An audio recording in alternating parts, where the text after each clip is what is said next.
matter of the people of the state of California versus Orenthal James Simpson, case number BA096. And so, my fellow Americans, ask not what your country can do for you. Ask what you can do for your country. Happy Father's Day. Yeah, Father's Day for one, not for you, but whatever. Everybody has good Father's Day, hopefully.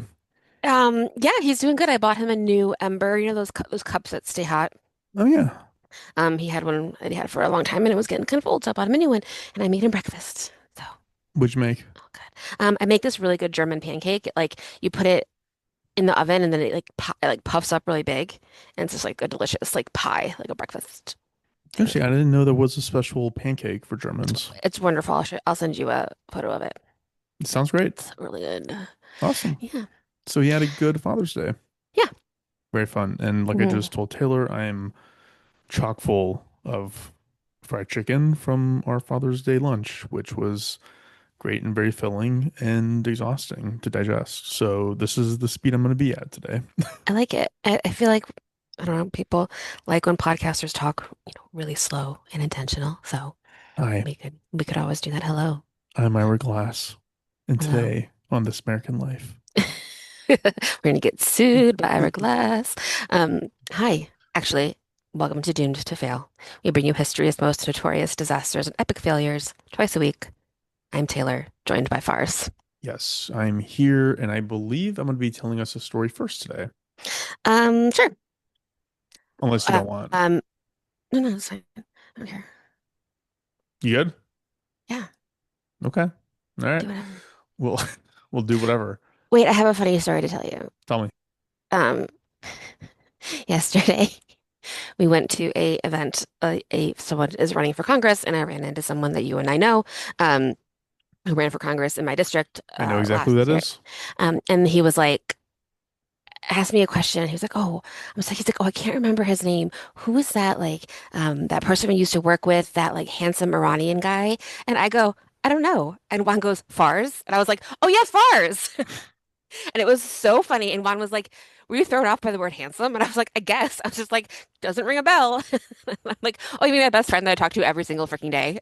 Yes, Fars. Thank you, Juan. And this person who we both know. We laughed really hard. I was like, "Oh yeah, Fars." Is he running again? No, but Okay. someone new is. So Got it. So we he's will. supporting. Yeah, passing the baton to someone else. Fun. So, yeah. Well, sir, I know your name, but I'm not going to say it here. Thank you for the compliment. So, cool. Well, I'll go ahead and dive in. I'm going to have a relatively quick one, which matches my general tone and tenor and demeanor for the day, my Ira Glass vibe. Please don't Cool. sue. I have nothing to give. So, I'm going to cover the true story behind the inspiration of a Steven Spielberg movie from 2004 that included Tom Hanks. Do you know what movie that could be? Dunkirk. You're right. It's Dunkirk. The 2004 hit Dunkirk. I don't know. You're gonna tell me, and I'm gonna be like, "Oh, I know." It is a lighthearted rom-com kind of a thing called The Terminal. Oh yeah. There you go. So real quick is a little bit of a background thing because it's also pertinent to the fact that like nothing about that movie was actually real, despite the fact they bought the rights for it. The Really? story, yeah, like pretty much nothing is accurate in terms of like what actually happened, which I can get into here in a moment. Um, so in that movie, Tom Hanks is a character. He is traveling from his fictional home country of Krakosia, not a real country, to New York. Weird. And while in the air, his government is overthrown in a coup. That's also not the reason behind what ended up happening here. The U.S. no longer recognized his papers, and there was no home country to fly him back to, so he just stayed in limbo at JFK Airport. That's the story.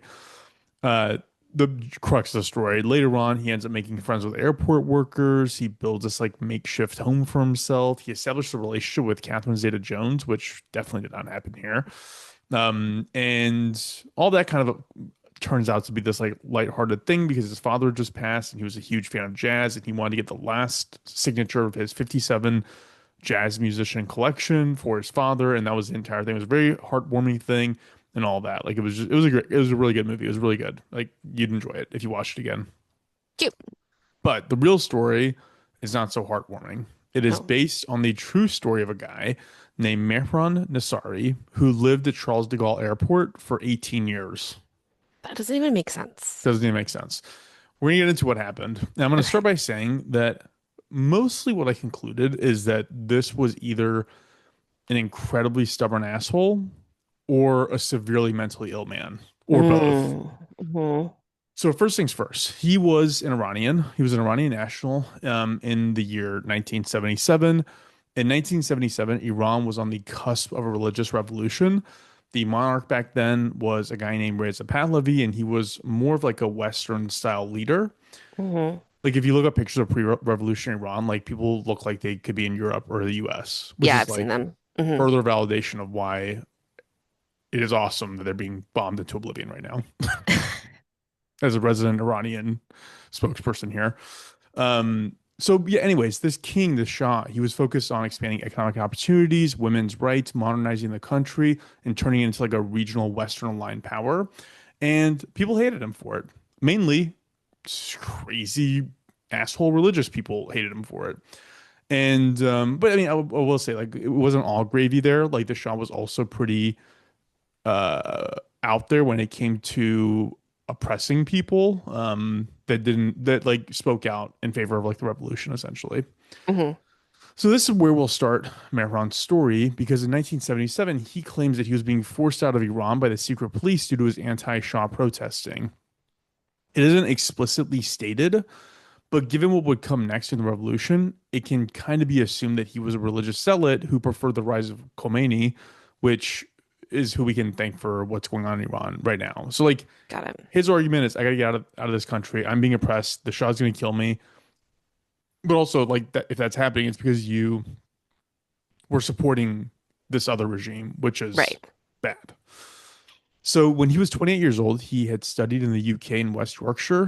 So in 1977, when this threat of expulsion presented itself, he decided to seek refugee status in Europe, specifically between the countries of UK and France. So he would freely travel between those two countries under his refugee visas. During one of those trips between the countries, while he was on his way to Britain, he claims his documents had been lost or stolen. Hmm. We don't know for sure what happened. Some people think that he deliberately lost his documents. Right. So when he arrived in London, he was without paperwork. And, this wasn't some crazy insurmountable situation that a normal person couldn't easily overcome. Like people lose their passports all the time. Like it's not like the craziest ordeal. Totally. I know like someone at my last job one time had to like flew to New York and lost her ID and then like got on a plane home. Like there's ways to do it, Yeah, you know? yeah, yeah. Yeah, yeah. Well, it's probably a lot easier today since everything is digital anyways. Back then it was Yeah. probably a little bit harder, but it wasn't insurmountable. It wasn't Yeah. 18 years insurmountable. Nothing is 18 years insurmountable. So he's in Britain, and Britain's like, you don't have documentation here. The last place you have documentation for is France, and you even lost that stuff. So what we're gonna do is we're just gonna ship you to France. You're France's problem. That's what I Um, would do. yeah, and France is like, what do we do with this guy? He doesn't have legal documentation to enter our country, but we can't just ping pong him between countries endlessly. So a French human rights lawyer decided to advocate on his behalf, and through support and cooperation from the United Nations High Commission on Refugees, they were able to get the approval of Belgium for Mehran to get legal residency in their country.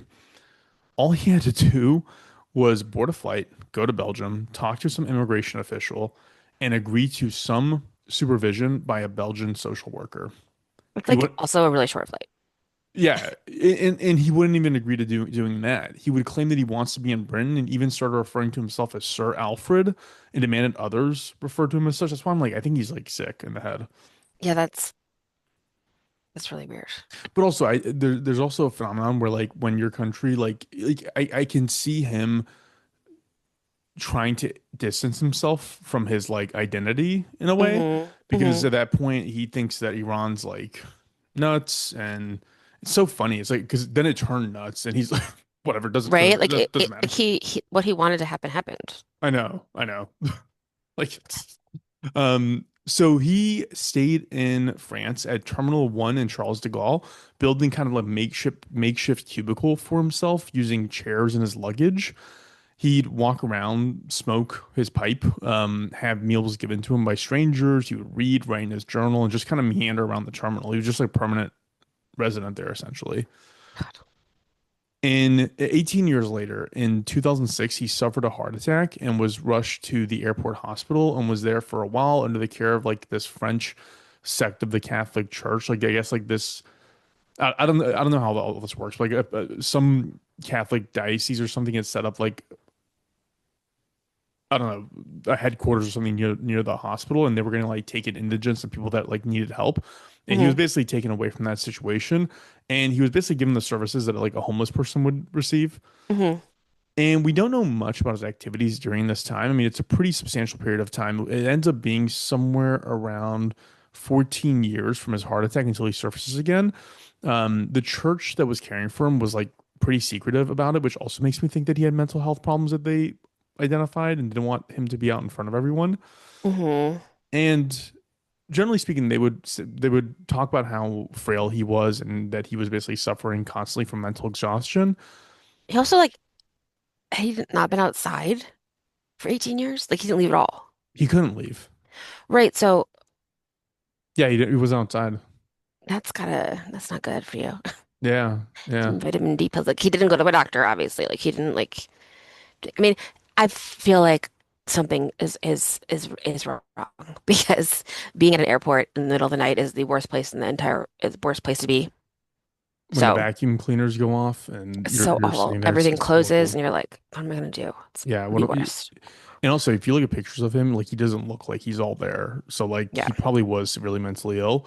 Hmm. It's worth noting that during this time, or like shortly before this time, is when Steven Spielberg, through his company DreamWorks, paid him somewhere around $300,000 for the rights to his story. So he wasn't like What? actually, yeah, so he wasn't like actually destitute. He just like lived the life of somebody that was actually super destitute. I mean, realistically, he probably gave all that money to the church, for all I know. He would return to the airport in 2022 on his own volition and continue to live in the terminal for a few months. When in November of 2022, he died of a heart attack in the terminal at Charles Oh de my Gaulle. God. But like we're not counting that towards his 18 years. Like the 18 years like continuous that he lived there was like one solid stretch of 18 years of living there. And then how long was he? And then he wasn't there for how long?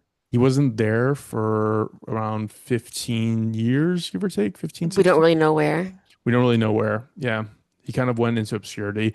The assumptions were that the church kind of put him up in places and just had people do a Meals on Wheels kind of a situation for him and take him food. And like it sounds like he couldn't take care of himself.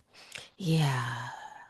So, and then the movie comes out, and according to like some things I read, like he probably didn't see it because he didn't have the means to be able to see it. Right. Um, and also they didn't reference him at all. So I don't know why they spent all this money on his story because even in the movie, I think he lived at the airport for like 6 7 months before he's like released. And like Stanley Tucci's like this evil immigration guy who like keeps him there, and like it's a whole deal. There's like a love story, and it's like, dude, you look at like nobody's Yeah, he definitely didn't fall in he love. didn't fall in love with Catherine Zeta-Jones, that's No, for sure. no. So, and actually, he's not even the longest person to have spent that much time inside of an airport. There's two What? other stories that I didn't get a chance to dig further into, which I might do as a quick follow-up to the story, mostly because they weren't that well publicized. And also, it had to do with like people in between countries that like their names you wouldn't recognize today. Like Yeah. there was things that went on that were probably like super nuanced in detail and probably not Hmm. very legal. Like some of it just basically had to do with people just being shitty to people. But yeah, there's two other stories of people who spent even more time in airports living in them than this guy did. Wow. Which yeah, I might didn't know be that. a fun little bonus episode. So That is wild. I my dad had like a girlfriend a while ago that was like from a part of the former Soviet Union, and she had problems because like by the time she went to like renew her papers, her country was gone. So it was yeah. like similar, like it was that wasn't like it was like there's no way to get anything because there's no country. Yeah. Yeah. Yeah. It's again, it's not insane for stuff like that to happen. It's insane for it to happen and then for you to refuse every version of help that is thrown your way. Yeah. That's what made this feel different. Yeah.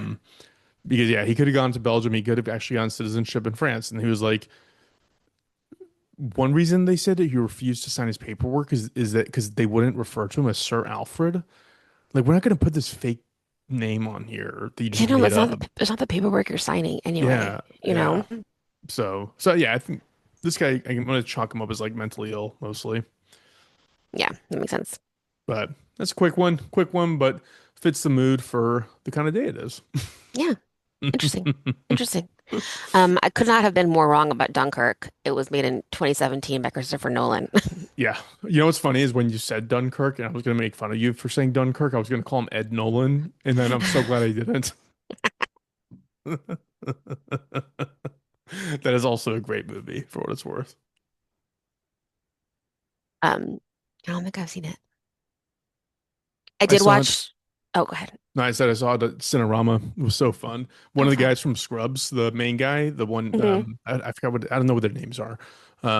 He was singing like one over for me. It was really fun. Oh, fun. Yeah. Cool. Very LA of you. Yes, it was a very Have it LA happen. experience. I watched the first half of Final Destination last night. It was great. The new So, one? yeah.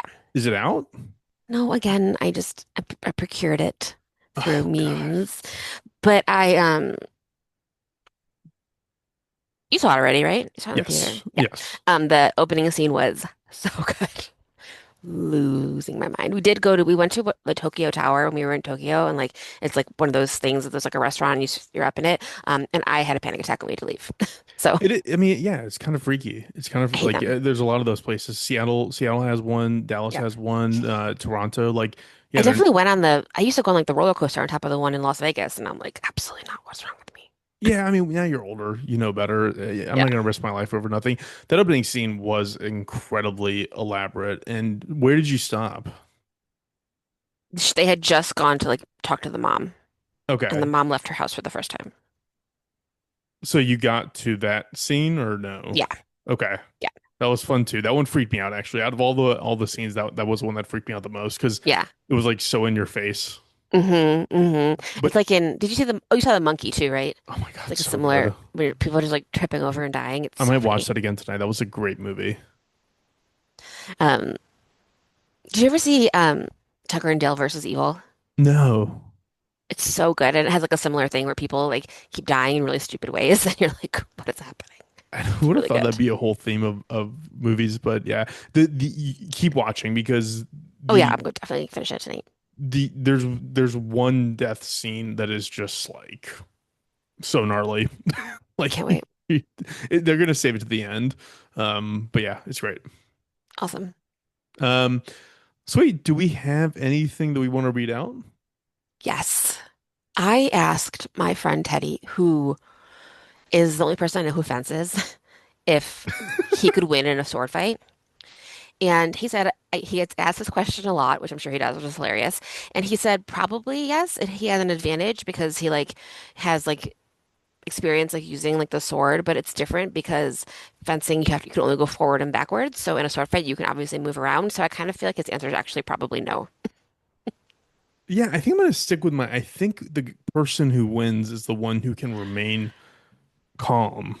Yeah, It's funny. I watch a lot of one of my weird guilty pleasures is watching like normal people who don't know any better trying to get into fights with like professional UFC oh my fighters. God. Yeah. And like, you see someone and you're like, oh my God, they're so like just beating their chest and like scary and like running up on people. And then they always just get flatlined because the other guy's like attitude is just like, oh, I do this like 15 hours a week. Like I Yeah, don't, this is my job. yeah, this doesn't scare me. So they just like place their punches and just like immediately demolish the other Yeah, side. And so that's why I'm like, I think being calm is the most important I think factor. that makes sense. I think that makes sense. We also just finished um the third Star Wars movie, the one where God, Darth you are Vader. committed.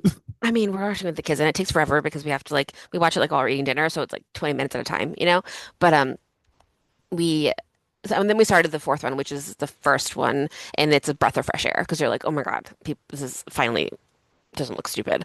But I like cannot get over how Darth Vader gets injured because like him and Obi-Wan Kenobi are sword fighting on lava while they're surfing through lava on a piece of wood, which makes Oh my absolutely no God. sense, and zero people catch on fire until like the very, very end when they grab the top off his legs and then he catches on fire. I just can't. And they put him into like a dollar store Darth Vader costume. They're like, he's fine. Which one is that one? It's in the last one. The Sith, I don't know. The Sith ones I know suck. It's terrible. Oh my God. It's just like really, really funny. It just happens so fast and you're like, this is so stupid. I don't know what to do. The Adam Driver one I thought was really good. I forgot which one I that didn't say counts as is like the yeah. chronology, but That one was Revenge of the Sith. The one that I just watched that was so yeah, bad. I think the one I'm saying is like The Last Jedi. Maybe. Hayden Christensen, you poor man. Yeah, it kind of ruined his career, I think. I was like, good for Natalie Portman for still having a career after that because she was terrible.